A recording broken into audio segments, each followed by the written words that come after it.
कैसे हो भाई प्यारे साथियों, आप सभी का स्वागत है, आप सभी का वेलकम है। अड्डा 24/7 की एप्लीकेशन पर आप सभी का स्वागत है। आई होप आप सभी मुझे सुन पा रहे होंगे। जो भाई मुझे सुन पा रहे हैं एक बार कमेंट करके बता दें कि आप सभी मुझे सुन पा रहे हैं। और ये आज हमारी पहली क्लास है और आपका ये बैच है जिस बैच का नाम है KVS PGT बैच है। KVS PGT for geography subject.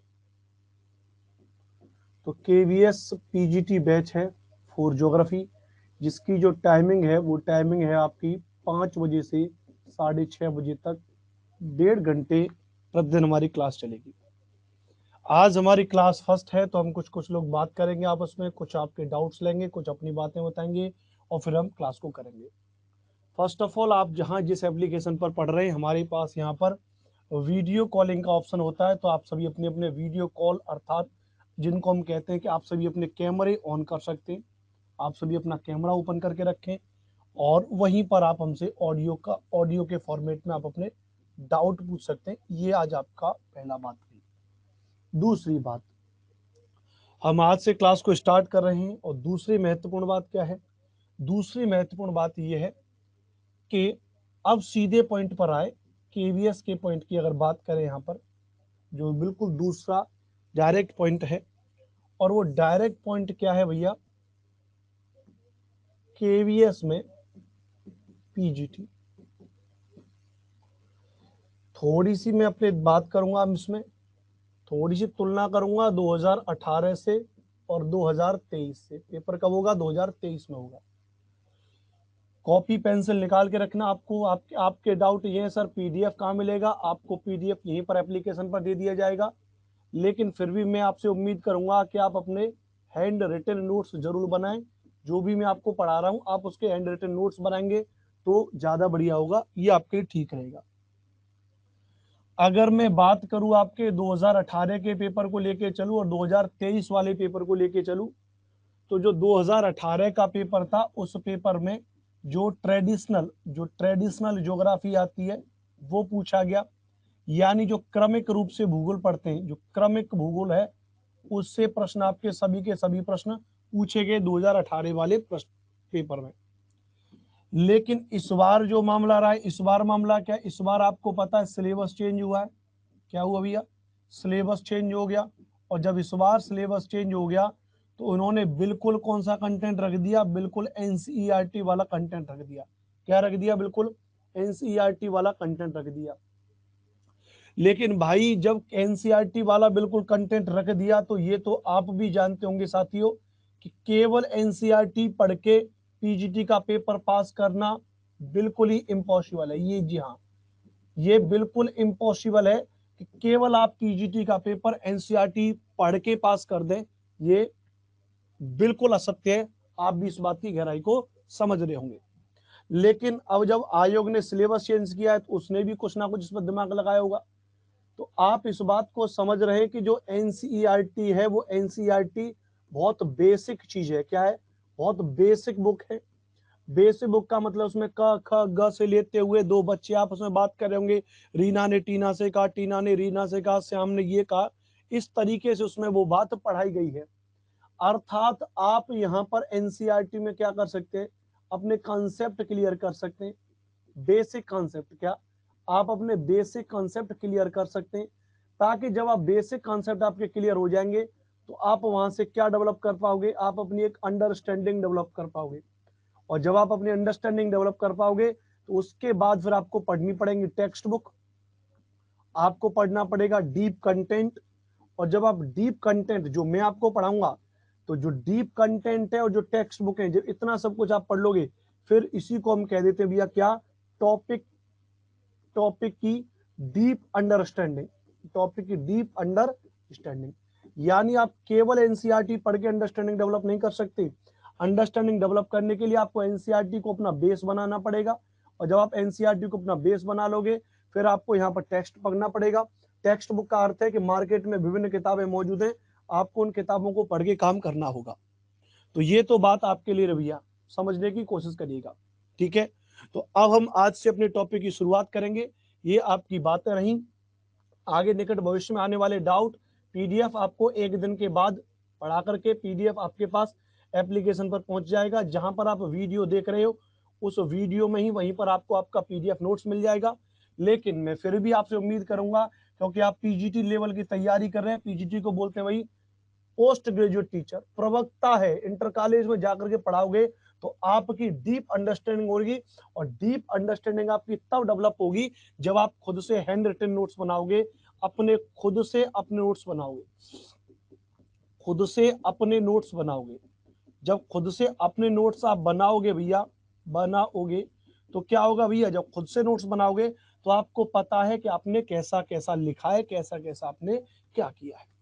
तो ये तो रही आपकी यहां तक बात। एक बार मुझे ये कमेंट करके बताइए, आप में से वो बच्चे कितने जिनका केवीएस पीजीटी का ही पेपर है, जो पीजीटी के हैं, जिनका केवीएस पीजीटी का पेपर है, एक बार वो बता दें, इसमें एक बार कमेंट करके बता दें कि जी सर हमारा केवीएस पीजीटी का ही है। नवदीप सेमवाल कह रहे हैं only PGT, okay. Revathi Kitturkar screen is not clear sir, एक बार रिफ्रेश कर लीजिए, क्लास को एंड करके दोबारा से स्टार्ट कर लीजिए। चलिए, तो जिनका स्पेशली पीजीटी है उनके लिए दो खास बातें, ये तो आपके डाउट हो गए। अब हम बताएंगे भैया अपने क्लास शेड्यूल के बारे में। अब हम आपको बताएंगे भैया अपने क्लास शेड्यूल के बारे में। अब क्लास शेड्यूल क्या हमारा, उसको थोड़ा समझने की कोशिश करिएगा आप। पहला तो ध्यान रखिएगा, हम यहाँ पर स्टडी करेंगे एनसीईआरटी की स्टडी करेंगे क्लास वाइज। कैसे भैया, क्लास वाइज, लिख लेना इस बात को अपनी कॉपी में, क्लास वाइज एनसीईआरटी को स्टडी करेंगे। और क्लास वाइज में भी चैप्टर वाइज, बिल्कुल क्लास वाइज में कैसे भैया, चैप्टर वाइज। समझ रहे। दूसरी बात हम इसमें क्या करेंगे, दूसरी बात हम उसमें एमसीक्यू करेंगे, लेकिन ये एमसीक्यू कैसे होंगे, ये एमसीक्यू भी आपके चैप्टर वाइज होंगे। समझ रहे हैं। यानी हम एक क्लास की एनसीईआरटी को उठाएंगे, उसके चैप्टर को आपको समझाएंगे और उसी चैप्टर से रिलेटेड आपको एमसीक्यू करेंगे। तो इस तरीके से हम एनसीईआरटी पढ़ेंगे क्लास 6 से लेकर के 12th तक की कंप्लीट एनसीईआरटी। 6 से लेके 12th तक की क्या करेंगे भैया, हम कंप्लीट एनसीईआरटी पढ़ेंगे। यहाँ पर सिलेबस में लिखा है कि वहां पर कक्षा 8 से लेके 12 तक का आएगा, लेकिन हम पढ़ेंगे कक्षा 6 से लेके 12 तक का, ताकि हम बिल्कुल भी कुछ भी नहीं छोड़ेंगे। ठीक है भैया। दूसरी बात हम इसमें क्या करेंगे, जो हमारा कंटेंट है, जो बुक्स हैं, जो बेसिक बुक्स हैं, जो हमने इतना रिसर्च किया है, उस रिसर्च का जो मैटर है, उस रिसर्च के मैटर पर आपकी क्लास होगी। क्लास आपकी प्रतिदिन कितनी होगी भैया, 1.5 घंटे की आपकी क्लास होगी, ध्यान रखिएगा। और 1.5 घंटे की क्लास में शुरुआत का जो कम से कम 1 घंटा होगा, या शुरुआत के जो कम से कम 45 से 50 मिनट होंगे, वो आपके 45 से 50 मिनट होंगे भैया आपके एनसीईआरटी के। और लास्ट के जो 45 से जो 50 मिनट बचेंगे, लास्ट के जो 45 से जो 50 मिनट बचेंगे आपके, वो आपके होंगे कंटेंट के। यहां तक आपको सब कुछ समझ में आ गया, तो एक बार बस आप मुझे थम्स अप कर दीजिए ताकि मैं अपनी क्लास को स्टार्ट कर सकूं। टाइमिंग नोट कर लीजिएगा, ये टाइमिंग है आपकी 5 बजे से लेके 6:30 बजे तक। और ये बैच है आपका केवीएस पीजीटी ज्योग्राफी सब्जेक्ट। तो केवीएस पीजीटी ज्योग्राफी सब्जेक्ट का आपका ही बैच है। ठीक है भैया।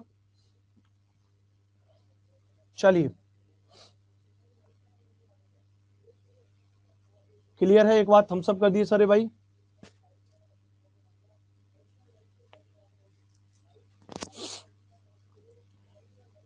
ठीक है, बहुत बढ़िया।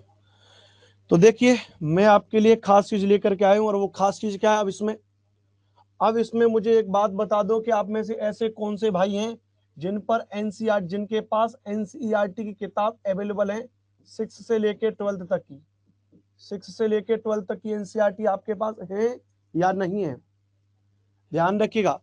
अगर आपके पास नहीं है तो आपको केवल 2-3 चीजें खरीदनी है। एक तो आपको खरीद लेनी भैया एनसीईआरटी किताबें। एनसीईआरटी बुक्स दिल्ली में कहीं पर भी मिल जाएंगी, जो नियर आपके कोई बुक स्टोर होगा, दिल्ली में ही नहीं, लोकल सिटी में भी आपकी मिल जाएंगी एनसीईआरटी की बुक्स। और एनसीईआरटी की बुक्स आपको किस सब्जेक्ट की लेनी है, ज्योग्राफी सब्जेक्ट की लेनी है, क्लास 6 से लेकर 12 तक, क्लास 6 से लेकर के भैया 12th तक लेनी है। ठीक है भैया, समझ गए। दूसरी बात ध्यान रखिएगा, दूसरी बात आपके पास क्या होना चाहिए, आपके पास एक एटलस होना चाहिए। क्या होना चाहिए भैया, एक एटलस होना चाहिए। एटलस क्या बोलते हैं, एटलस वो होता है जिसमें मानचित्र दिए होते हैं, जिसमें बहुत सारे मैप दिए होते हैं, ताकि मैपिंग आप करना सीख जाओगे तो आप मैपिंग में कम से कम आपके 10 क्वेश्चन आपके मैपिंग से आएंगे ही आएंगे आपके पेपर में। ठीक है, तो मैं अपनी तरीके से अपनी क्लास को पढ़ाना शुरू करता हूँ अब। तो एक बार पुनः मैं अनुपम भारद्वाज आप सभी का वेलकम करता हूँ अड्डा 247 के एप्लीकेशन पर। और अब हम अपनी क्लास को स्टार्ट करेंगे।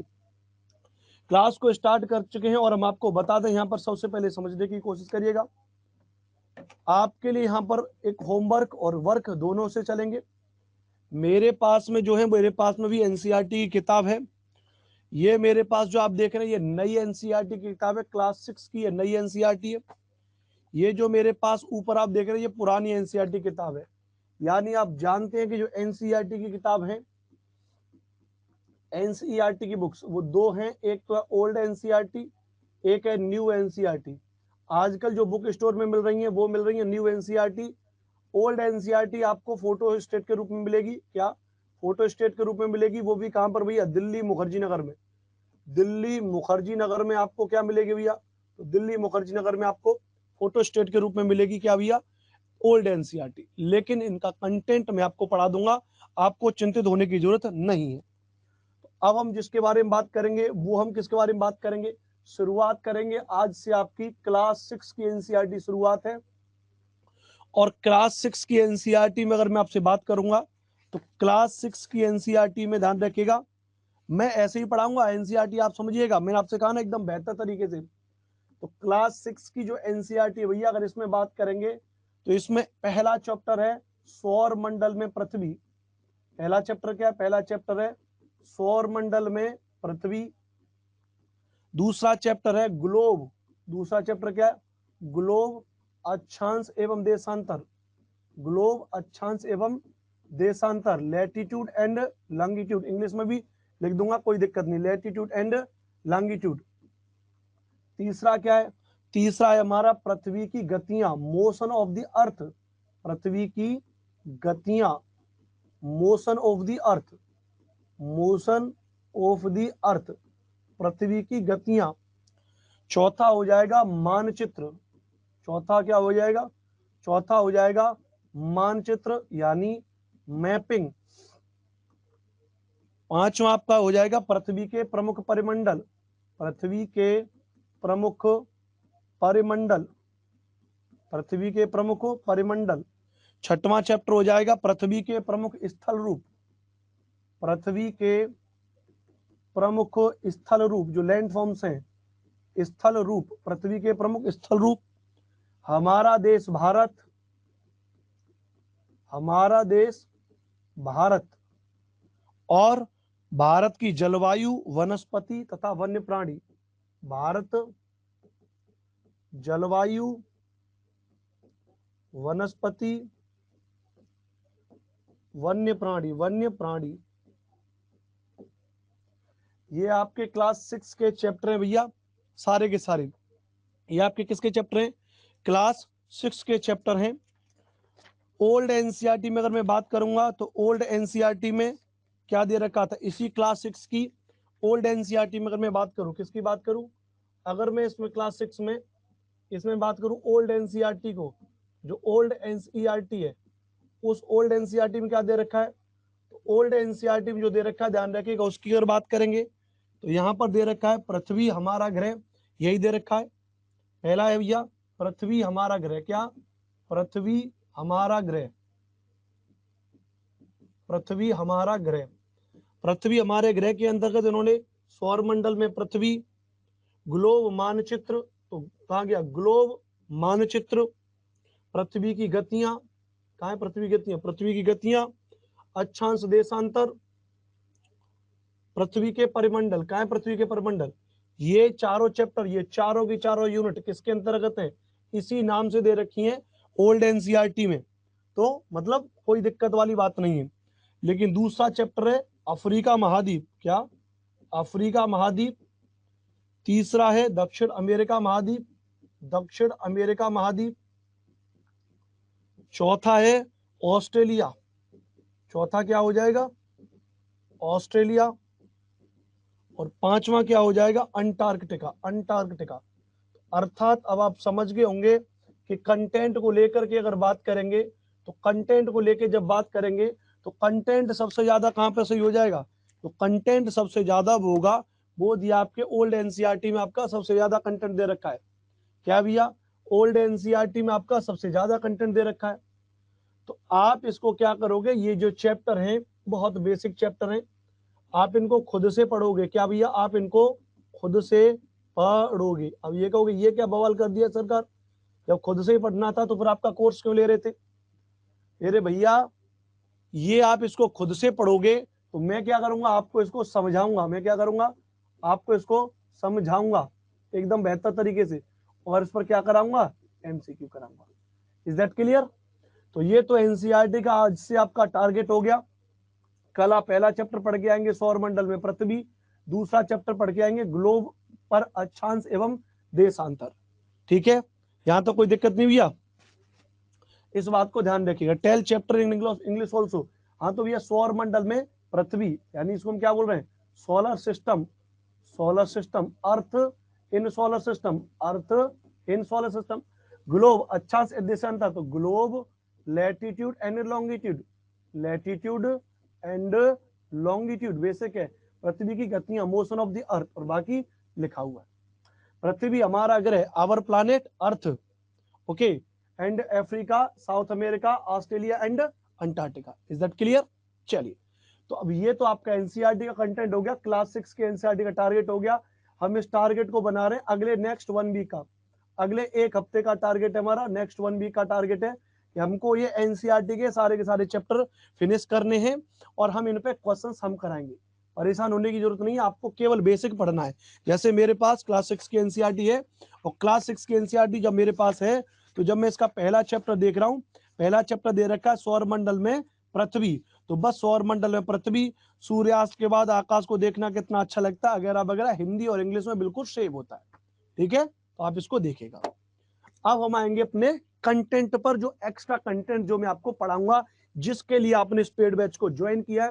एनसीईआरटी आप खुद से ही पढ़ सकते थे, लेकिन फिर आपने अनुपम भारद्वाज का कोर्स क्यों लिया, वो मैं आपको बेहतर तरीके से दिखाऊंगा, उसको आप थोड़ा सा समझने की अब कोशिश करिएगा। अब हम जिस टॉपिक की शुरुआत करेंगे वो हम बात करेंगे, ध्यान रखिएगा। एक यूनिट होता है, एक टॉपिक होता है, जिस टॉपिक को हम कहते हैं भैया भौगोलिक सिद्धांत। हेडिंग डालिएगा आप, क्या आपको हेडिंग डालनी है भैया, भौगोलिक सिद्धांत आपको हेडिंग डालनी है। Geographical principle, geographical, geographical principle, भौगोलिक सिद्धांत। अब आपको हेडिंग डालनी है जिसके बारे में हम पढ़ेंगे। कैसे, ध्यान रखिएगा। सबसे पहले तो आप इसको ऐसे समझिए, सबसे पहले तो आप इसको ऐसे समझिए कि जो ज्योग्राफी सब्जेक्ट है आपका, इस ज्योग्राफी सब्जेक्ट को मैंने 4 भागों में बांटा है, समझना ध्यान से।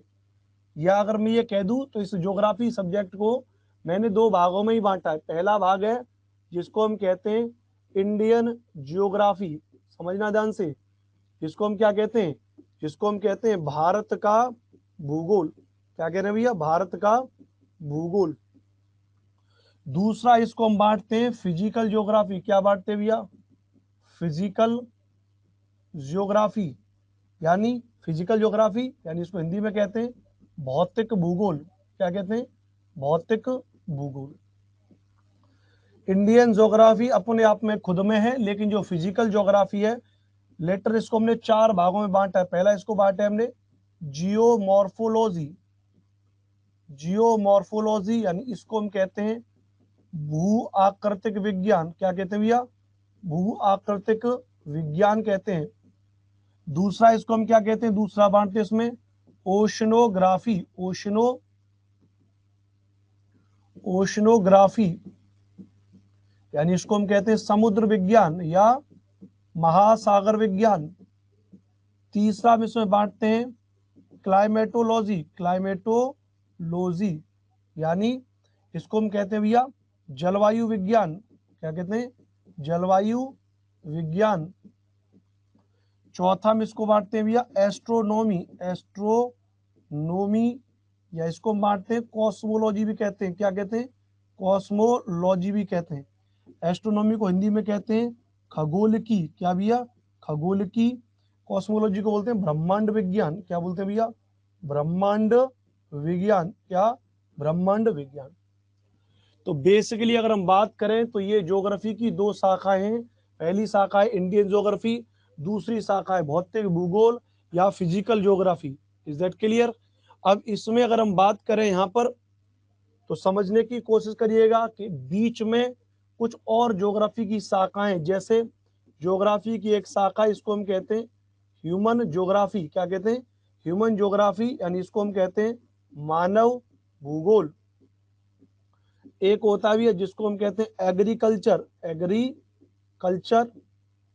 And industrial geography, industrial geography, यानी कृषि और औद्योगिक भूगोल, कृषि और औद्योगिक भूगोल, कृषि और औद्योगिक भूगोल। हाथ क्लियर है क्या?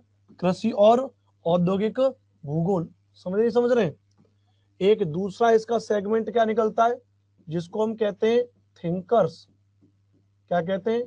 थिंकर्स, यानी इसको हिंदी में कहते हैं विचारक। जो थिंकर्स आपको पढ़ने हैं, पांचवा इसका एक सेगमेंट क्या है? पांचवा इसका एक सेगमेंट है जियोग्राफिकल प्रिंसिपल्स। ज्योग्राफिकल प्रिंसिपल्स यानी भौगोलिक संकेतक। भौगोलिक संकेतक क्या भैया? भौगोलिक संकेतक, माफ करिएगा, भौगोलिक संकेतक नहीं, भौगोलिक सिद्धांत। भौगोलिक सिद्धांत।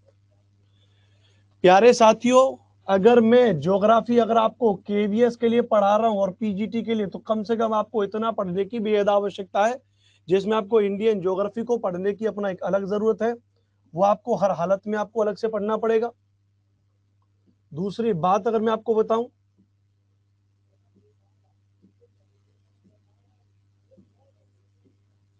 तो एक तो आपको पढ़ना पड़ेगा इंडियन ज्योग्राफी, एक आपको पढ़ना पड़ेगा जियोमॉर्फोलॉजी, दूसरा आपको पढ़ना पड़ेगा ओशनोग्राफी, तीसरा आपको पढ़ना पड़ेगा क्लाइमेटोलॉजी, चौथा आपको पढ़ना पड़ेगा एस्ट्रोनॉमी या कॉस्मोलॉजी। एस्ट्रोनॉमी या कॉस्मोलॉजी। पांचवा यूनिट आपको पढ़नी पड़ेगी ह्यूमन ज्योग्राफी, छठवीं यूनिट पढ़नी पड़ेगी एग्रीकल्चर एंड इंडस्ट्रियल ज्योग्राफी, सातवीं यूनिट आपको पढ़नी पड़ेगी थिंकर्स यानी विचारक की, आठवीं यूनिट आपको पढ़नी पड़ेगी ज्योग्राफिकल प्रिंसिपल यानी भौगोलिक संकेतक की। तो अब आप मुझे बताइए कितनी सी बात आपको यहां तक समझ में आ गई? तो एक बार कमेंट करिए, फिर मैं आगे बात करता हूं। फिर मैं आगे बात करूंगा। एक बार पहले आप यहां पर कमेंट करके मुझे बताइए फटाफट से।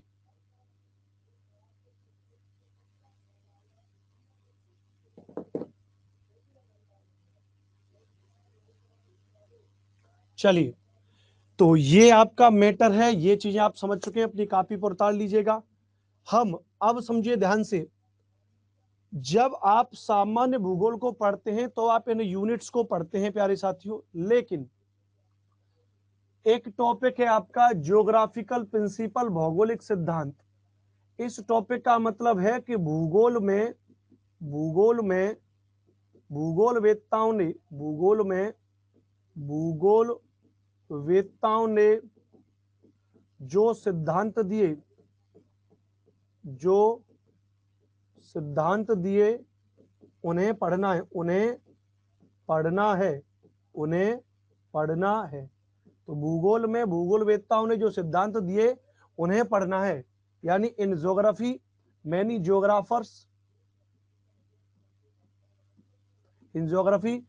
ज्योग्राफर, और उन्होंने क्या किया? Approved many principles. उन्होंने बहुत सारे प्रिंसिपल्स दिए। कौन कौन से प्रिंसिपल्स दिए उनको पढ़ेंगे हम इस वाले टॉपिक में। जैसे मैं आपको बताऊंगा कि जब हम क्लाइमेटोलॉजी में आएंगे तो यहां पर आपका एक क्वेश्चन पूछा जाता है जिसका नाम होता है कोपेन का जलवायु वर्गीकरण का सिद्धांत। कोपेन का जलवायु वर्गीकरण सिद्धांत। तो कोपेन का जो जलवायु वर्गीकरण सिद्धांत है, जो कोपेन का जलवायु वर्गीकरण सिद्धांत है, वो हम किस में लेंगे भैया? क्लाइमेटोलॉजी के अंतर्गत एक सिद्धांत है। कोपेन कौन थे? कोपेन एक जलवायु शास्त्री थे। उन्होंने विश्व की जलवायु को विभाजन किया अपने तरीके से, वो हमको इसमें पढ़ना है। Population geography also sir, population geography को ही हम इसमें ह्यूमन ज्योग्राफी में पढ़ लेंगे ना, ह्यूमन ज्योग्राफी इसमें सेटलमेंट ज्योग्राफी जो आवासीय भूगोल है, पॉपुलेशन ज्योग्राफी उसी में अंतर्गत पढ़ लेंगे। ठीक है, ठीक है रेवाती जी। अपराजिता ने सर केवीएस पीआरटी में ईवीएस पढ़ा दीजिए आप प्लीज। ईवीएस मेरे हिसाब से शायद वो पढ़ा रहे हैं, सोनू सोलंकी सर आपको ईवीएस पढ़ा रहे हैं उसमें। ठीक है, चलिए sir what about economic and political geography, मैंने उसमें लिखा नहीं है और आगे आप लिख सकते हैं यहाँ पे इकोनॉमिकल ज्योग्राफी, ये रही आपकी जो इंडस्ट्रियल ज्योग्राफी है, इसी को हम इकोनॉमिकल ज्योग्राफी कहेंगे, इसी में औद्योगिक सिद्धांत पढ़ेंगे। और आपने क्या बताया, आप कह रहे हैं जो पॉलिटिकल ज्योग्राफी है वो सब इसी में पढ़ेंगे, लिखे नहीं मैंने टॉपिक, आप बिल्कुल भी परेशान मत होइए। ठीक है भैया, चलिए अब यहां पर समझने की कोशिश करिएगा, कोपेन का जलवायु वर्गीकरण का सिद्धांत है। आपको तो पता ही होगा भैया, एक और भूगोलवेत्ता हुआ है जिसका नाम क्या है, थॉर्नवेट। क्या, एक और भूगोलवेत्ता है जिसका नाम क्या भैया, थॉर्नवेट। तो थॉर्नवेट का जलवायु वर्गीकरण का सिद्धांत। एक हुआ जिसका नाम है ट्रेवार्था, तो ट्रेवार्था का जलवायु वर्गीकरण सिद्धांत, इंग्लिश में, हिंदी और इंग्लिश में बिल्कुल सेम है। तो कोपेन का जलवायु वर्गीकरण का सिद्धांत, द प्रिंसिपल ऑफ क्लाइमेटल, जो क्लाइमेटोलॉजी जो डिवाइडेशन है, बाई कोपेन, बाई थॉर्नवेट, बाई ट्रेवार्था। तो कोपेन का जलवायु वर्गीकरण का सिद्धांत, ट्रेवार्था का जलवायु वर्गीकरण का सिद्धांत, थॉर्नवेट का जलवायु वर्गीकरण का सिद्धांत हमको यहां पर पढ़ना होगा। बात क्लियर है।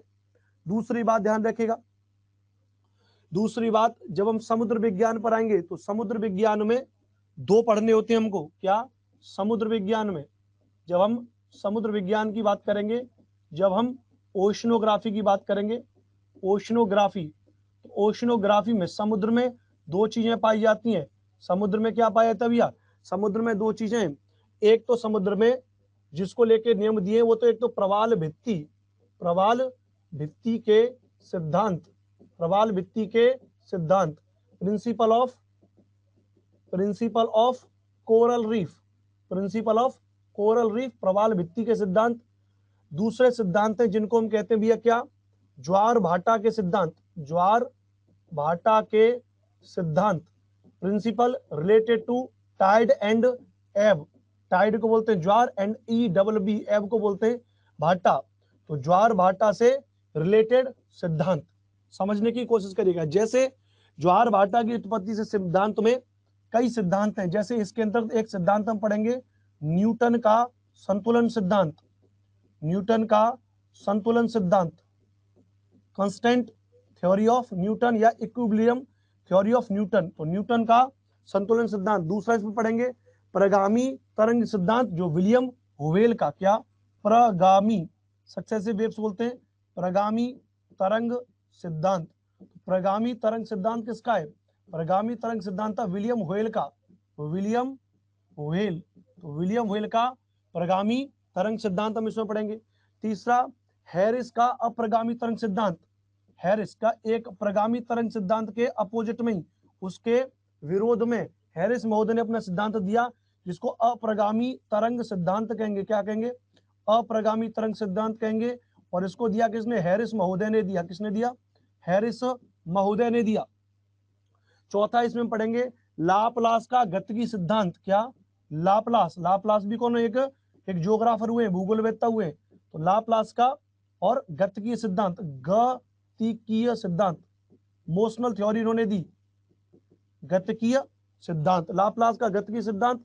एक हो जाएगा एरी का नहर सिद्धांत, एरी, एरी, एरी का नहर सिद्धांत, एरी का नहर सिद्धांत, एरी का नहर सिद्धांत, यानी जो कैनाल थ्योरी ऑफ एरी।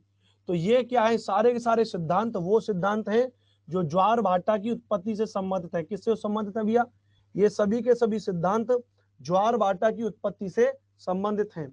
अपराजिता जी, मैं आपको एनवायरमेंट इस क्लास में पढ़ाऊंगा, इस क्लास में पीजीटी वाले विद्यार्थियों के लिए मैं एनवायरमेंट पढ़ाऊंगा, पूरा पर्यावरण पढ़ाऊंगा, तो आप इस क्लास में जब तक उसको देख सकते हैं। बात क्लियर है, समझ में आ गया अपराजिता आपके, ठीक है। प्रवाल भित्ति का सिद्धांत था, एक महोदय हुए जिनका नाम था डार्विन महोदय। क्या, डार्विन का नाम ने सुना होगा, तो डार्विन का अवतरण का सिद्धांत, तो डार्विन का अवतरण सिद्धांत, तो जो डार्विन का जो अवतरण सिद्धांत है, डार्विन का अवतरण सिद्धांत जो है वो क्या कह रहा है भैया, तो डार्विन का अवतरण सिद्धांत इसमें पढ़ेंगे। हम पढ़ेंगे डेली का हिमानी नियंत्रण का सिद्धांत। डेली एक भूगोलवेत्ता हुए, इनको सब इंग्लिश हिंदी दोनों में पढ़ाऊंगा मैं, चिंतित मत होइए। तो डेली का हिमानी नियंत्रण सिद्धांत, तो डेली का जो हिमानी नियंत्रण सिद्धांत है वो सिद्धांत किससे रिलेटेड है? वो सिद्धांत रिलेटेड है प्रवाल भित्ति की उत्पत्ति से संबंधित सिद्धांत। डेविस का नवीन अवतरण सिद्धांत, क्या? डेविस का नवीन अवतरण सिद्धांत, डेविस का नवीन अवतरण सिद्धांत। तो डेविस का नवीन अवतरण सिद्धांत, तो डेविस का नवीन अवतरण सिद्धांत जो है वो डेविस का नवीन अवतरण सिद्धांत कहां पर पढ़ेंगे भैया? वो पढ़ेंगे प्रवाल भित्ति के सिद्धांत में। तो प्यारे साथियों, कहने का मतलब यह है कि समुद्र विज्ञान के अंतर्गत हमको प्रवाल भित्ति के सिद्धांत हम आपको पढ़ाएंगे।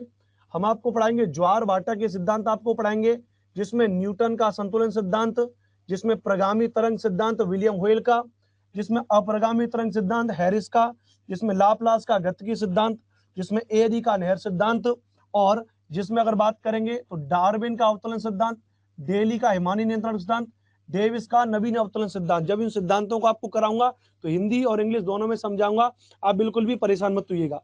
तो ये तो आपके लिए भी है किससे? समुद्र विज्ञान से रिलेटेड सिद्धांत। क्या?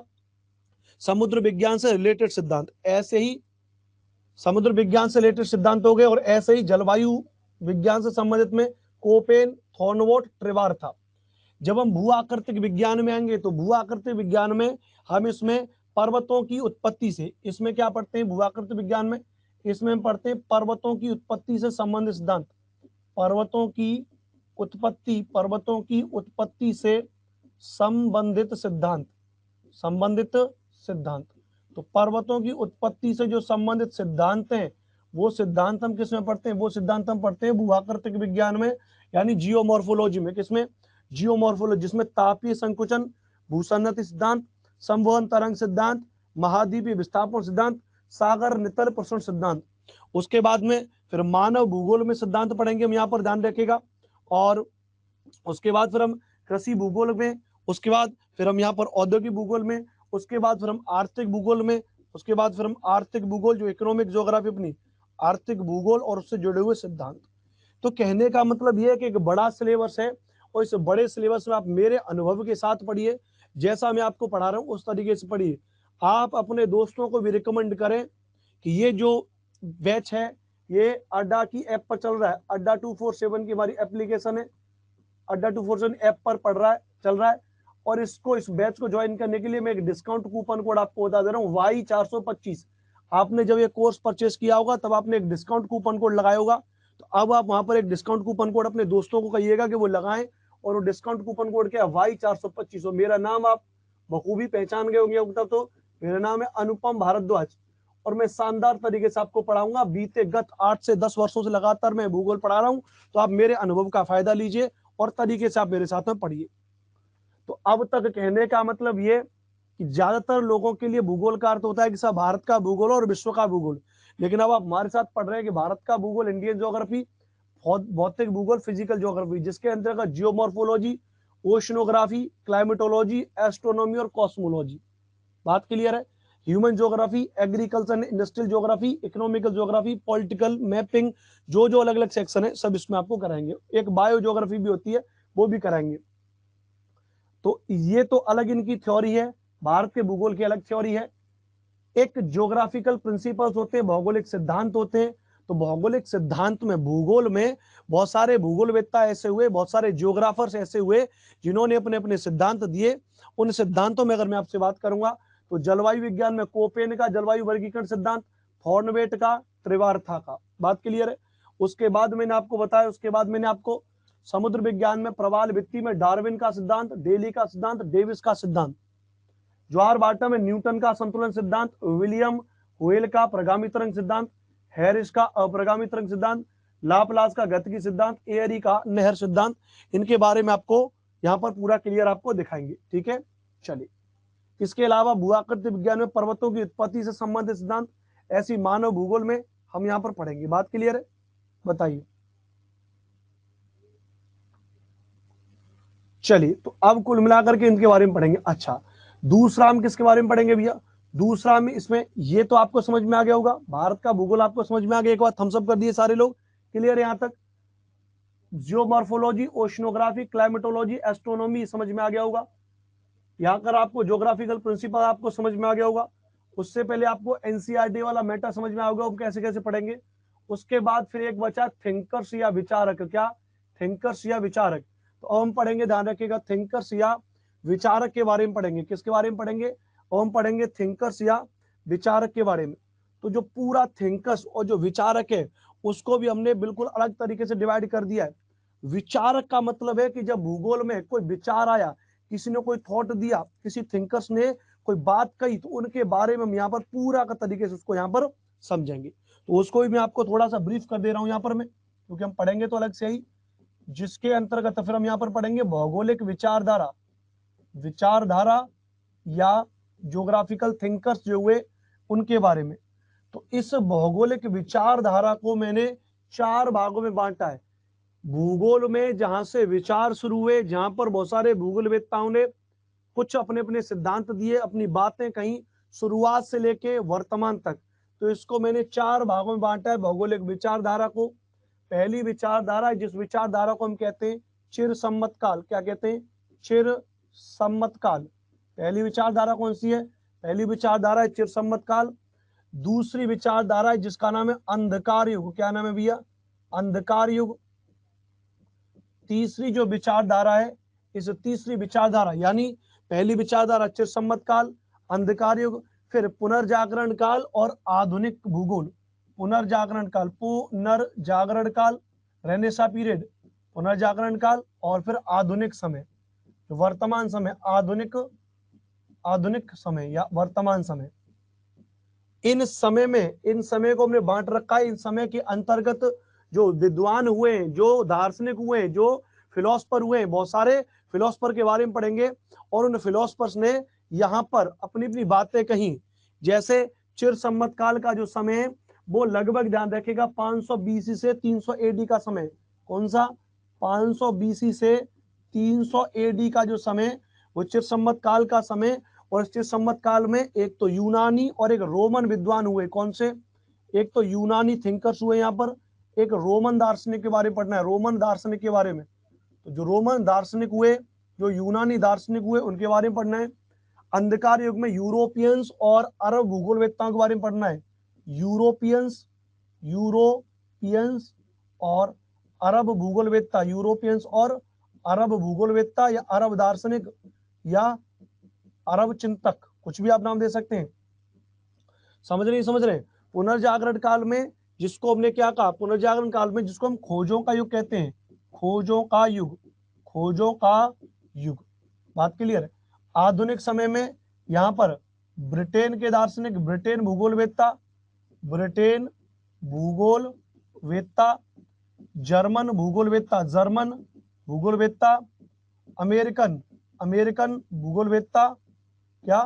आपके ब्रिटेन भूगोलवेत्ता, आपके जर्मन भूगोलवेत्ता, आपके अमेरिकन भूगोलवेत्ता, आपके फ्रांसीसी भूगोलवेत्ता, फ्रांसीसी भूगोलवेत्ता। तो इतने भूगोलवेत्ता हुए जिनके बारे में आपको पढ़ना है। अंधकार युग जो है वो लगभग, इसको मान लेते हैं हम, 300 एडी से लेकर के लगभग 1100-1200 एडी तक का, 1200 एडी तक का समय लेते हैं। पुनर्जागरण काल का जो समय वो लगभग 1200 से 1750 एडी तक का समय, और 1750 एडी से वर्तमान तक, 1750 एडी से वर्तमान तक का जो समय, उसको हम इसमें आधुनिक समय में इसको मापते हैं। समझ में आ रहा है आपको? दूसरी बात, एक एक बात को, मेरी बात को ध्यान से समझ लीजिएगा। जो भी व्यक्ति इस बात को थोड़ा समझ रहे हैं, एक एक बात को ध्यान से समझिएगा। अभी ये केवल केवल क्या करा रहा हूं? अभी ये सिलेबस डिस्कशन आपको मैं करा रहा हूं। क्या करा रहा हूं? सिलेबस डिस्कशन आपको करा रहा हूं मैं। बात क्लियर है? यूनानी फिलोसफर्स में अगर हमको पढ़ना है तो किसके बारे में पढ़ना है? यूनानी फिलोसफर में हम पढ़ेंगे होमर के बारे में। होमर को इंग्लिश में होमर ही बोलेंगे भैया। होमर के बारे में पढ़ेंगे, थेल्स के बारे में पढ़ेंगे, एनेक्सिमेंडर के बारे में पढ़ेंगे। एनेक्सिमेंडर को इंग्लिश में एनेक्सिमेंडर बोलेंगे भैया। एनेक्सिमेंडर के बारे में पढ़ेंगे। इसमें हिकेटियस के बारे में पढ़ेंगे, हिकेटियस के बारे में पढ़ेंगे। इसमें हेरोडोटस के बारे में पढ़ेंगे, हेरोडोटस के बारे में पढ़ेंगे। हिकेटियस और हेरोडोटस के बारे में पढ़ेंगे। इसमें प्लेटो, अरस्तु, हिपार्कस, प्लेटो, अरस्तु, प्लेटो, अरस्तु, हिपार्कस, प्लेटो, अरस्तु, हिपार्कस, हिंदी इंग्लिश इनको सेम ही नाम है, हिपार्कस, पोसिडोमियस, इरेटोस्थनीज, यहां लिख दे रहा हूं मैं, Posidonius, Posidonius, Eratosthenes, Eratosthenes, Eratosthenes, Posidonius और इरेटोस्थनीज। रोमन विचारक में स्ट्रेबो, प्लिनी और टॉलमी, स्ट्रेबो,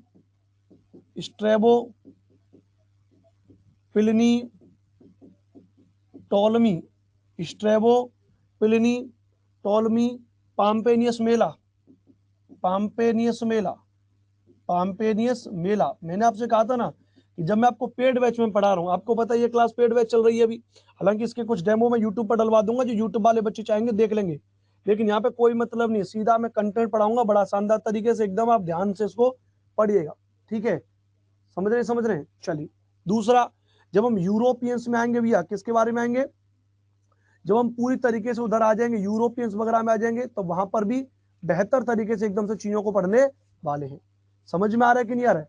तो इस तरीके से आपके ये क्या हो जाएंगे भैया, ये सभी के सभी आपके क्या हो जाएंगे भैया, ये प्रमुख दार्शनिक है, इनके बारे में आपको यहाँ पर पढ़ना ही होगा, इनको आपको याद करना ही होगा, ठीक है भैया।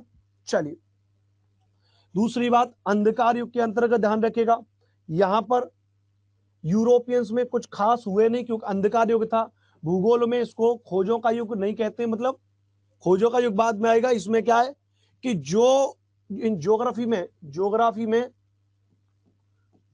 में जो थिंकर्स, जो विचार दिए, जो थॉट दिए, जो विचार दिए नए नए, जो थॉट दिए नए नए, जो नई नई डिस्कवरीज की गई, जो नई नई खोजें की गई, वो इस समय पे की गई यूनानी और रोमन दार्शनिकों के द्वारा।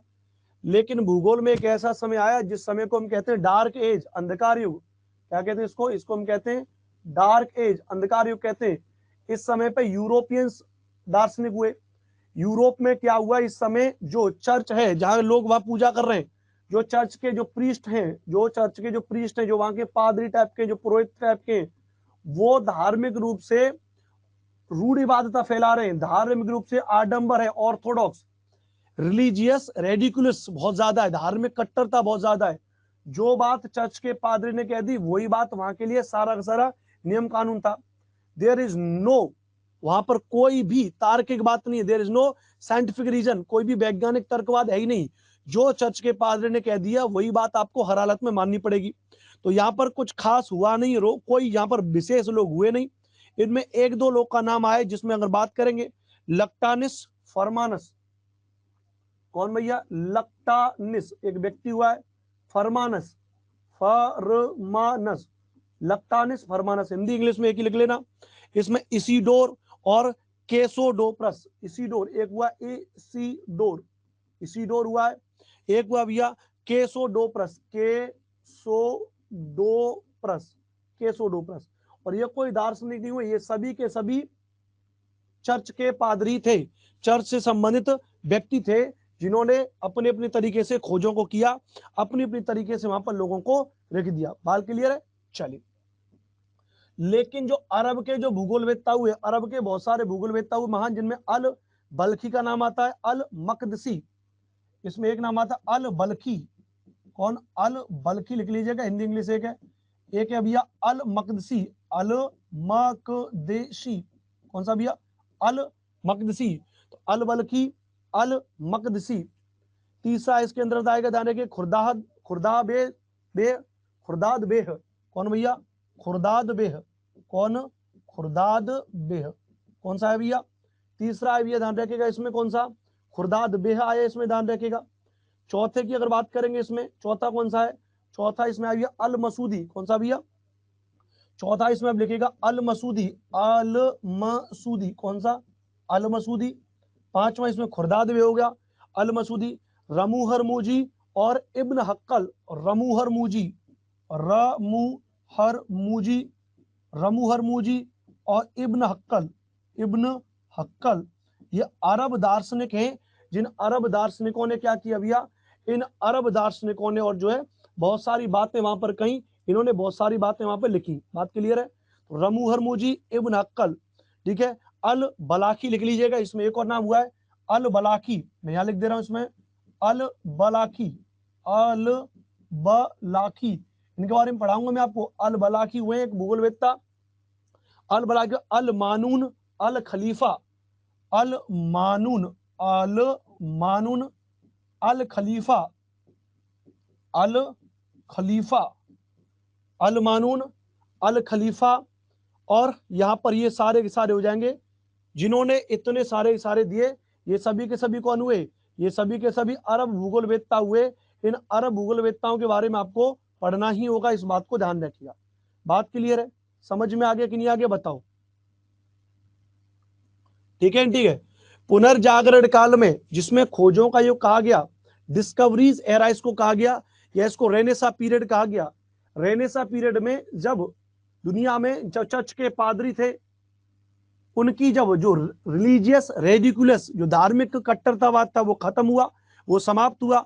उसके बाद धीरे धीरे आपने देखा बहुत सारी क्रांतियां हुई, जैसे फ्रांस वगैरह में धीरे धीरे वहां से खत्म हो गया, धीरे धीरे बाद में क्रांति हुई 1700 के आसपास से जाकर के। बहुत सारी 15-16 शताब्दी में खोजें हुई, जिनमें एक व्यक्ति का नाम आता है मार्को पोलो। तो जो मार्को पोलो था, मार्को पोलो, तो जो मार्को पोलो की यात्राएं थी, मार्को पोलो कहाँ था? इटली के वेनिस शहर का रहने वाला था मार्को पोलो। बात क्लियर है? तो उनके बारे में पढ़ना होगा। इसी में एक नाम आता है क्लूवेरियस वारेनियस, क्लूवेरियस वारेनियस। एक व्यक्ति का नाम सुना होगा इमैनुअल कांट। कौन सा? Immanuel Kant. और आपने सुना होगा जैसे सुभाष चंद्र बोस का एक टाइटल था कि तुम मुझे खून दो मैं तुम्हें आजादी दूंगा। इसका मतलब नहीं है कि वो आपसे बोतल भर के 1 यूनिट खून मांग रहे हैं। खून का मतलब है कि वो चाह रहे हैं कि आप मुझे खून दो, मतलब जो युवा लोग हैं वो मेरा साथ दें, मैं आपको आजादी दिलवाऊंगा। ऐसे ही इनमें एक व्यक्ति हुआ जिस व्यक्ति का नाम था इमैनुअल कांट। और इमैनुअल कांट ने भैया ध्यान रखिएगा, इमैनुअल कांट ने क्या कहा भैया कि इसने कहा, इमैनुअल कांट का एक बड़ा बढ़िया स्लोगन मुझे याद आ रहा है कि तुम मुझे पदार्थ दो और मैं इससे पूरी दुनिया का निर्माण कर दूंगा। तो ये प्रश्न पूछा जा रहा है कि तुम मुझे पदार्थ दो, मैं इससे पूरी दुनिया का निर्माण कर दूंगा। गिव मी और metals, I will create the whole world. ये बात किसने कहा? तो ये बात किसने की भैया? इमैनुअल कांट ने की। इस बात को ध्यान रखिएगा। इज दैट क्लियर और नॉट? तो इमैनुअल कांट को यहां पर पढ़ेंगे। उसके बाद फिर बहुत सारे जर्मन दार्शनिक भूगोलवेत्ता हुए, जिनमें हम्बोल्ट का नाम आएगा, कार्ल रिटर का नाम आएगा, ऑस्कर पेस्टल का नाम आ जाएगा, रेटजल का नाम आ जाएगा, लुसियन फेब्रे, रैकलेस, विडाल डी लाब्लास। उसके बाद अमेरिका में आ जाएंगे डेविस आ जाएंगे, ईसा बाउमेन आ जाएंगी, मार्क जेफरसन आ जाएंगे, हटिंगटन आ जाएंगे, एलन चर्चिल सैंपल आ जाएंगी, कार्ल सावर आ जाएंगे, हार्टसोन आ जाएंगे, ग्रिफिथ टेलर आ जाएंगे, ममफोर्ड आ जाएंगे। ये सभी के सभी कौन है भैया? अमेरिकन भूगोलवेत्ता हो जाएंगे। ब्रिटिश भूगोलवेत्ताओं में जो बात करेंगे, समरविले हो जाएंगे, मैकिंडर हो जाएंगे, यहाँ पर ध्यान रखिएगा ये वहां पर आ जाएंगे, उनके बारे में बात करेंगे। ठीक है, तो कहने का मतलब ये प्यारे साथियों, बड़ा मजा आने वाला है इस पीजीटी के बैच में, इस केवीएस पीजीटी के बैच में, इस प्रवक्ता के लिए बैच में। आप मुझे मेरे पढ़ाने की शैली को देख पा रहे होंगे कि मैं जो कंटेंट आपको दे रहा हूं, जो मैं डिलीवर आपको कर रहा हूं, ये पीजीटी का लेवल इसी को कहते हैं। और ये यूट्यूब पर पढ़ाना संभव है ही नहीं, यूट्यूब पे इस तरीके से पढ़ा ही नहीं सकते। इसलिए आपने इस पेड बैच को खरीदा है, आपने मुझ पर अपना भरोसा दिया, आपने मुझ पर अपना विश्वास किया। मैं आपके विश्वास को बिल्कुल एकदम से खरा उतरूंगा और प्रॉपर तरीके से आपको भूगोल में आपको मास्टर बना दूंगा, ये मेरा आपसे वादा है। तो आप इस केवीएस पीजीटी के बैच में जुड़ें और अपने दोस्तों को भी बताएं। आपने ये कोर्स परचेस कर लिया है, लेकिन आपके बहुत से दोस्त होंगे जो अभी भी सही गाइडलाइन की जरूरत उनको पड़ रही होगी।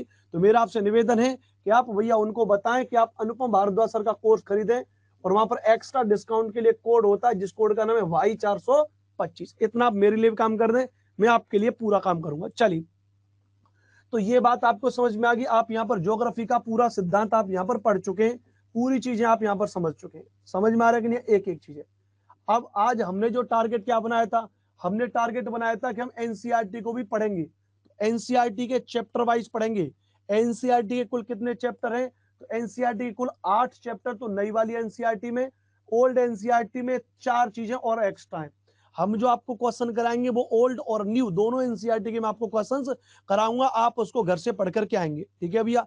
क्या ये पीजीटी ज्योग्राफी का बैच है? जी हाँ, ये पीजीटी ज्योग्राफी का ही बैच है, और उसी बैच को मैं इतनी देर से आपको पढ़ा रहा हूँ। समझ रहे सौरभ साहू जी? आप बिल्कुल भी चिंतित मत होइए, जुड़िए हमारे साथ। अब देखिए, तो क्योंकि मैंने आपसे कहा था कि आपको पढ़ के आना है, लेकिन फिर भी पहला चैप्टर है जिस चैप्टर का नाम है सौर मंडल में पृथ्वी, और जो सौर मंडल में पृथ्वी वाले चैप्टर को आप घर से पढ़ेंगे। मैं आपको इसके क्वेश्चंस आज करा दे रहा हूं, मैं आपको इसके क्वेश्चंस आज करा दे रहा हूं। तो बस आप तैयार हो जाइए अब क्वेश्चंस करने के लिए। जो एनसीईआरटी के क्वेश्चन है, बिल्कुल कोई भी और एक्स्ट्रा क्वेश्चन नहीं है।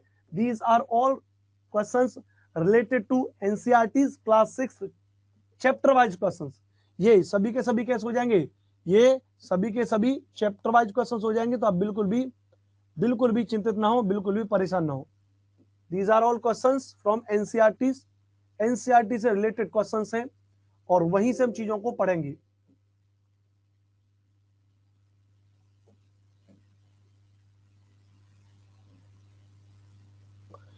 चलिए अब आप यहां पर ध्यान दीजिएगा। देखिए ये आपके सामने खुल के आ गया, यहां पर ये आपके सामने क्या आ गया भैया, ये आपके सामने यहां पर खुल के आ गया। समझने की कोशिश करिएगा आप। यहां पर ये क्या लिखा है, ये लिखा है text book in geography for class 6। English में भी उतना ही है, हिंदी में भी लिखा है कक्षा 6 के लिए पाठ्य पुस्तक पृथ्वी हमारा आवास नाम है इसका, the earth our habitat, Hindi English में। आप में से कुछ मेरे भाई बहन ऐसे होंगे जो इंग्लिश मीडियम के होंगे, जो इंग्लिश मीडियम से जिन्होंने पढ़ाई की होगी, वो बिल्कुल चिंतित ना हो भैया, बिल्कुल भी, वो बिल्कुल भी चिंतित ना हो। हिंदी इंग्लिश दोनों में क्लास चलेगी। आप एनसीईआरटी क्लास अपना इंग्लिश मीडियम वाला पढ़े, मैं क्वेश्चन हिंदी इंग्लिश दोनों में कराऊंगा। समझ रहे ना मेरी बात को। जो हिंदी माध्यम के हैं, जो हिंदी मीडियम में, वो भाई हिंदी वाली किताब पढ़े, मैं क्वेश्चन हिंदी इंग्लिश दोनों में कराऊंगा। विजुअल सही से नहीं हो रहा है, विजुअल तो होना चाहिए। एक बार मैं अपने मोबाइल में देख लेता हूं, एक बार मैं अपने मोबाइल में देख लेता हूं कि विजिबिलिटी है या नहीं है। वैसे तो विजिबिलिटी होनी चाहिए प्रॉपर भैया, वैसे तो विजिबिलिटी प्रॉपर होनी चाहिए, बट फिर भी मैं देख लेता हूं एक बार।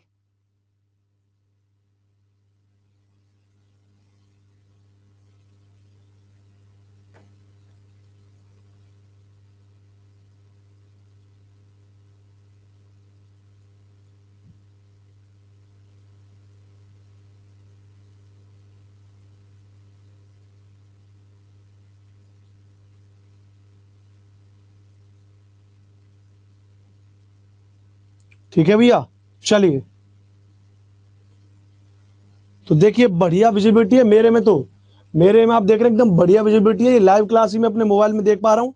हो सकता है कि आपके यहाँ थोड़ा सा इंटरनेट की गड़बड़ी हो, इसलिए थोड़ा सा साफ नहीं दिख रहा है, लेकिन वैसे मेरे हिसाब से क्लियर है ना। और बाकी थोड़ी बहुत प्रॉब्लम होगी तो इसको एक बार और मैं टीम को बोल दूंगा, ठीक है। चलो ठीक है, तो अब स्टार्ट करते हैं आज के सेशन को। और पहला चैप्टर, इसमें पहला चैप्टर क्या है, पहला चैप्टर है सौर मंडल में पृथ्वी। आप, मैं आपसे कह रहा हूं ना, बिल्कुल बढ़िया से करेंगे चैप्टर वाइज। एनसीईआरटी में क्या था, पहला चैप्टर सौर मंडल में पृथ्वी। आपको घर से पढ़ के आनी एनसीईआरटी, क्वेश्चंस आपको मैं कराऊंगा ही कराऊंगा। सौर मंडल में पृथ्वी से रिलेटेड क्वेश्चंस करेंगे। पहला क्वेश्चन आपके सामने, जवाब दीजिए फटाफट से। पहले क्वेश्चन का आंसर करिए आप। कह रहा है निम्नलिखित में से कौन सा खगोलीय पिंड है, which of the following are celestial bodies. कौन सा एक खगोलीय पिंड है। जब आप क्लास 6 के एनसीईआरटी को पढ़ेंगे खुद से, तो वहां पर आप देखेंगे खगोलीय पिंड क्या कहते हैं, ऐसे आकाशीय पिंड जो सूर्य और उसके आसपास चारों तरफ पाए जाते हैं, जो ब्रह्मांड में देखे जा रहे खगोलीय पिंड हैं। तो इनमें से कौन से खगोलीय पिंड है, सूर्य, पृथ्वी, चंद्रमा, उल्का पिंड। बताओ कौन से इसमें खगोलीय पिंड है, उत्तर करिए, ए बी सी या डी। क्या इसका उत्तर हो जाएगा, तो आप जानते हैं कि इसका उत्तर क्या हो जाएगा, इसका उत्तर हो जाएगा डी, इसका उत्तर हो जाएगा। उपयुक्त सभी जो हो जाएंगे वो क्या हो जाएंगे भैया, खगोलीय पिंड हो जाएंगे। इस बात को ध्यान रखिएगा, क्या हो जाएंगे, खगोलीय पिंड हो जाएंगे। डी इसका उत्तर हो जाएगा। तो पहले का उत्तर क्या हो जाएगा, पहले का उत्तर हो जाएगा डी जो हो जाएगा भैया, इसका पहले का उत्तर हो जाएगा। अब आप दूसरे प्रश्न का जवाब दीजिए, प्रश्न को पढ़िए और जवाब दीजिए।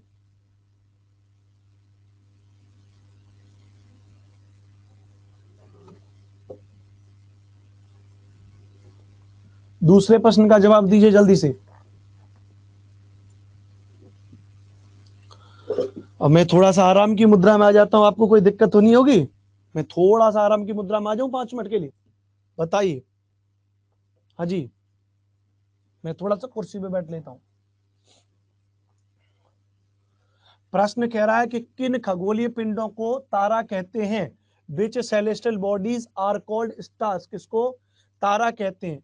तो जो आकार में बहुत बड़े नहीं हो, आकार में बहुत बड़े नहीं हो, जिनके पास अपनी ऊष्मा तथा प्रकाश हो, जिनके पास अपनी ऊष्मा तथा प्रकाश नहीं होता है, जो अपने अक्ष में घूमते हुए दूसरे पिंडों की परिक्रमा करते हैं। बताओ क्या उत्तर हो जाएगा? ऐसे पेड बैच में यही फायदा है, पेड बैच में बैठ के भी आपको बड़े आराम से पढ़ा सकता हूँ, यूट्यूब पर नहीं संभव है, तो आप सभी पेड बैच, अरे आपने तो ले ही लिया है, लेकिन ये सेशन को मैं जब मैं यूट्यूब पर डरवाऊंगा तो यूट्यूब वालों ले लेना इस पीजीटी के बैच को। चलिए, तो कह रहा है खगोलीय पिंड तारा किसको कहेंगे? ध्यान रखिएगा, तो तारा किसको कहेंगे? एक ऐसा खगोलीय पिंड जिसके पास अपनी ऊष्मा हो और जिसके पास भैया खुद का प्रकाश हो, वो क्या कहलाते हैं? वो तारा कहलाते हैं। एनसीईआरटी में दे रखा होगा। उत्तर क्या हो जाएगा भैया? इसका उत्तर हो जाएगा भैया बी, इसका उत्तर हो जाएगा। ममता भारती कह रही group chat is disable. Group chat का आप क्या करेंगे बताइए? ग्रुप चैट का आपको मतलब क्या करना है? आप अपना कमेंट का जवाब दीजिए। दीजिए, ग्रुप चैट में ऑन भी कर दूं तो क्या हो जाएगा ग्रुप चैट से? ममता जी बताइए। दीजिए, ग्रुप चैट ऑन कर दिया। चलिए, अगले प्रश्न के बारे में बताइए। इतना समय आपने ये बात लिखने में लगाई है ममता जी कि ग्रुप चैट इज डिसेबल्ड, इतने में आप इसका आंसर दे सकते हैं। So please focused on your class. Saurabh Sahu ji, sir ये क्लास पीआरटी के जनरल एंड सीटेट के लिए भी देख सकता हूं ना? देखने के लिए आप देख सकते हैं, बट इफेक्टिव नहीं होगी क्योंकि सीटेट में बहुत कम आता है, पीआरटी में ज्योग्राफी आएगी नहीं आपकी, और हम इसमें एक स्टैंडर्ड लेवल से चीजों को पढ़ेंगे। अगर आपके पास समय है तो आप देख सकते हैं, अदरवाइज ये पूरी तरीके से पीजीटी के लिए ही डिवोटेड है। कह रहा है कि तारों के विभिन्न समूहों के द्वारा बनाई गई विविध आकृतियां क्या कहलाती हैं? What are the different shapes made by different group of star clouds? तारों के विभिन्न समूहों के द्वारा बनाई गई विविध आकृतियां क्या कहलाती हैं? आकाशगंगा, सौर मंडल, एंड्रोमीडा, एंड्रोमीडा या नक्षत्र मंडल, कॉन्स्टलेशन, एंड्रोमीडा, सोलर सिस्टम या गैलेक्सी आकाशगंगा? बताओ क्या आंसर हो जाएगा इसका? तो तारों के विभिन्न समूहों के द्वारा बनाई गई विविध आकृतियां क्या कहलाती हैं? तो इसका आंसर क्या हो जाएगा भैया? आप जानते हैं इसका आंसर क्या हो जाएगा?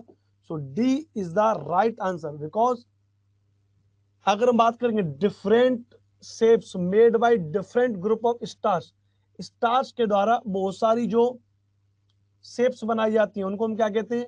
तारा मंडल कहते हैं। क्या कहते हैं? तारा मंडल कहते हैं। हिंदी में इसका एक और नाम होता है नक्षत्र मंडल। इंग्लिश में क्या कहते हैं?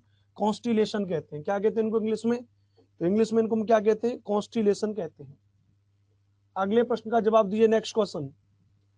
ये सभी के सभी क्वेश्चंस एनसीईआरटी से रिलेटेड हैं, तो आप एनसीईआरटी की किताब जरूर पढ़ेंगे, जैसा मैंने पीछे डिस्कस किया आपको। अंतरिक्ष से संबंधित अर्सा मेजर या बिग बियर का संबंध किससे है? What is the relation of Ursa Major और big bear related to space? अंतरिक्ष से संबंधित अर्सा मेजर या बिग बियर का संबंध किससे है? सोलर सिस्टम से, कॉन्स्टेलेशन से, एस्टेरॉइड से या नन ऑफ दीज? किससे बताइए? बी जवाब दे रहे हैं रेवती जी, शैलेश उपाध्याय बी, ममता भारती बी, सुदीप्ता प्रिया बी। ओके, सो बी यानी कॉन्स्टेलेशन। ठीक है, बताइए।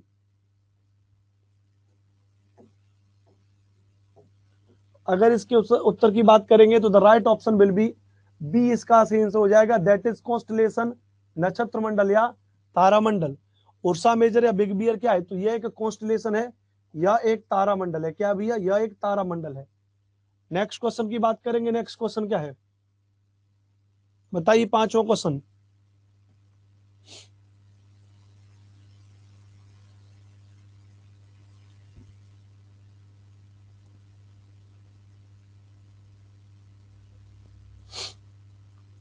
पांचवा क्वेश्चन कह रहा है कि किन खगोलीय पिंडों को ग्रह कहा जाता है? Which celestial bodies are called planets? Planets किसको कहेंगे? जब आप एनसीईआरटी किताब पढ़ोगे तो आप इसमें पाओगे कि ऐसे जो क्वेश्चंस मैं करा रहा हूं ये एनसीईआरटी में, इसलिए आज आपको पहला ही चैप्टर पढ़ाऊंगा ताकि कल आप जब घर से आएंगे तो कल आप 2 चैप्टर पढ़ के आएंगे, पहला भी दूसरा भी चैप्टर पढ़ के आएंगे, तब हम फिर उसके क्वेश्चंस लगाएंगे तो आपकी समझ में आ जाएगा। एनसीईआरटी कैसे पढ़ते हैं पूरा आपको बता चुका हूं, ये नई एनसीईआरटी है। दूसरा मैंने आपको बता दिया हूं कि ये पुरानी एनसीईआरटी दिल्ली में फोटोस्टेट मिल जाती है आप, लेकिन नई भी पढ़िए, पुरानी का कंटेंट मैं आपको करा दूंगा। किन खगोलीय पिंडों को ग्रह कहा जाता है? तो आप जानते हैं कि जो आकार में बहुत बड़े होते हैं, आकार doesn't matter because the smallest planet of the solar system is Mercury. बुध जो है सबसे छोटा ग्रह, लेकिन वो इतना छोटा है कि बृहस्पति का एक सबसे बड़ा उपग्रह, the biggest satellite of Jupiter planet is Ganymede, and Ganymede also biggest satellite comparably with Mercury. अगर आप मरकरी यानी बुध ग्रह के साथ तुलना करते हैं तो आप पाएंगे कि गैनीमेडा मरकरी से भी सबसे बड़ा है, अर्थात वो बुध से भी सबसे बड़ा है। तो आकार, साइज डजंट मैटर। जिनके पास अपनी ऊष्मा तथा प्रकाश होता है, having their own heat and light. आपको पता है ग्रहों के पास अपनी ऊष्मा नहीं होती है, वे ये ऊष्मा किससे लेते हैं? स्टार से लेते हैं, तारों से लेते हैं। जिनके पास अपनी ऊष्मा में प्रकाश नहीं होता है, जो तारों के प्रकाश से प्रकाशित होते हैं, that is right option. Those who do not have their own heat and light and are illuminated by the light of stars, वे उससे चमकते। तो right option will be C, इसका क्या हो जाएगा? सही आंसर हो जाएगा। जिनका अपना गुरुत्वाकर्षण बल होता है, having their own gravitational force, gravitational force तो होता है, बट लेकिन ये ग्रहों के बारे में कंसिडर नहीं है। तो the right option will be C, इसका सही आंसर हो जाएगा। क्या हो जाएगा? सी इसका सही आंसर हो जाएगा। नेक्स्ट क्वेश्चन के बारे में बताइए। नेक्स्ट क्वेश्चन आपके सामने है।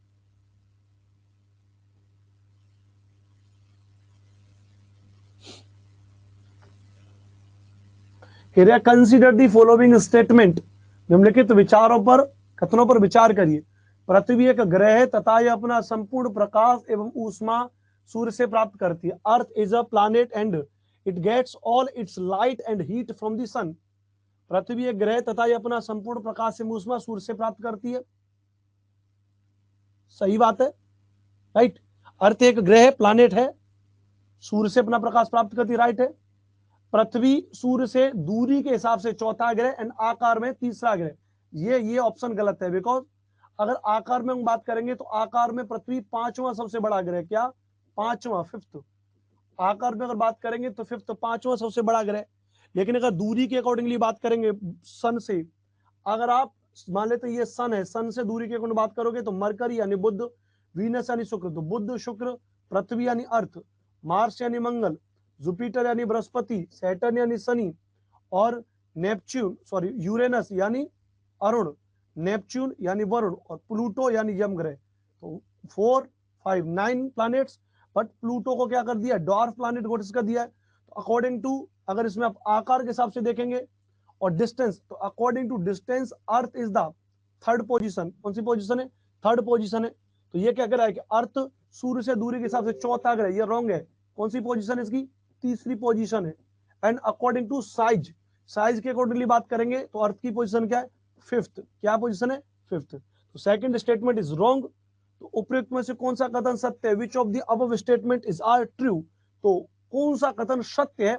Only first, only first is the right option. केवल 1 इसका उत्तर हो जाएगा। यस सर, ओनली 1 होगा। बिल्कुल सही है शैलेश उपाध्याय जी, बिल्कुल सही है। चलिए, okay, I am Jyoti. Okay Shailesh, आपकी आईडी शैलेश उपाध्याय के नाम से। ओके,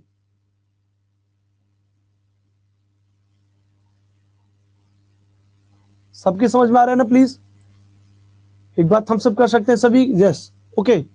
नेक्स्ट क्वेश्चन,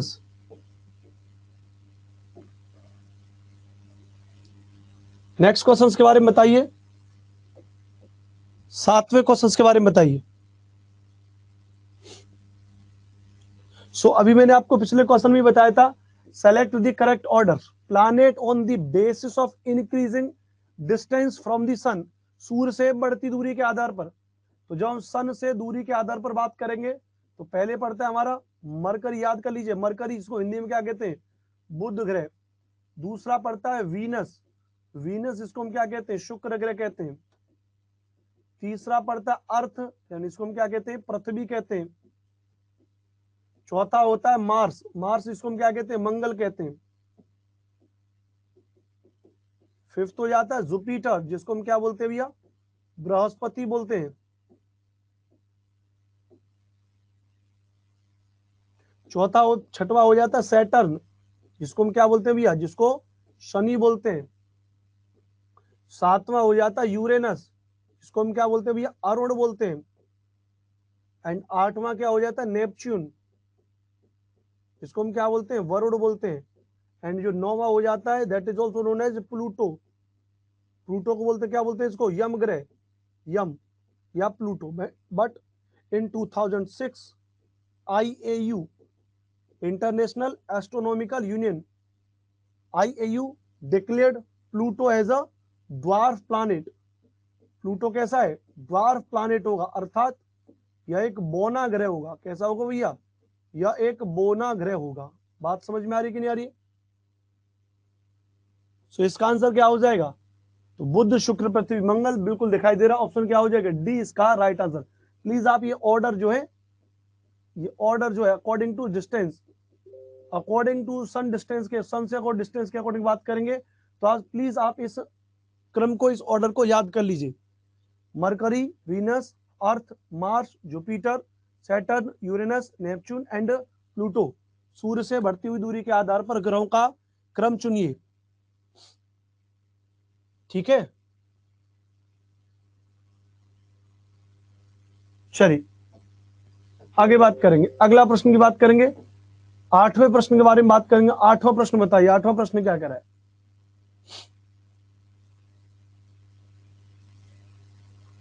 नीचे दिए गए ग्रहों में से कौन से आंतरिक ग्रह, which of the following planets are inner planets, कौन से आंतरिक ग्रह, बुध शुक्र पृथ्वी मंगल बृहस्पति शनि अरुण।